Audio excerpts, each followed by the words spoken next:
আছে কিনা চেক করবো, যদি দেখে যে তেল নাই তাহলে ওইখান থেকে ডাইরেক্ট করবো। এবার এই ডাইরেক্টটা আপনাদেরকে শিখাই দিয়ে আসেন এখান থেকে কিভাবে ডাইরেক্ট করবেন।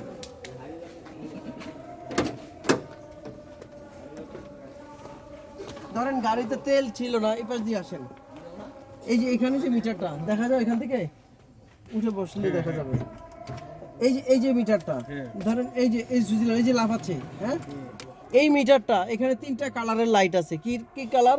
হলুদ লাইট, সবুজ লাইট, লাল লাইট। এখন সবুজ লাইট যখন জ্বলবে, দেখেন আপনি পুরো গ্যাস যখন নিয়েছিলেন তখন পুরো লাইটটা সবুজ হয়ে গিয়েছিল না, আর যখন গ্যাস শেষ হয়ে দিকে আসবে তখন এখানে হলুদ লাইটটা জ্বলবে। যখন একদম টোটালি গ্যাস শেষ হয়ে যাবে তখন এটা লাল লাইটে পরিণত হবে।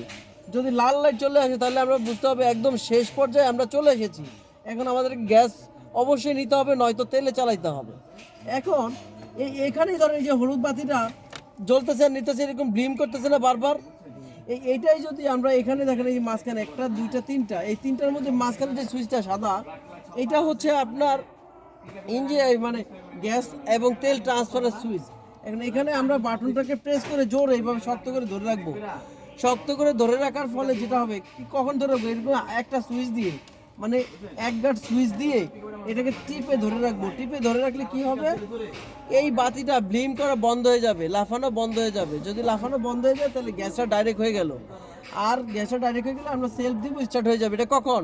যখন দেখবো এই মিটারে তেল শো করছে না, মিটারে তেল দেখাচ্ছে না, নেই, তখন আমরা এই কাজটা করব, আর তখন স্টার্ট হয়ে যাবে। কিন্তু এই কাজটা আমাকে বারবার বারবার করা যাবে না। যদি আমি বারবার করি তাহলে কি হবে, আমার ইঞ্জিনের ওই যে ওইরকম ফ্ল্যাগে মোবিল চলে আসবে, ফ্ল্যাগ শর্ট হয়ে যাবে, সমস্যা হবে।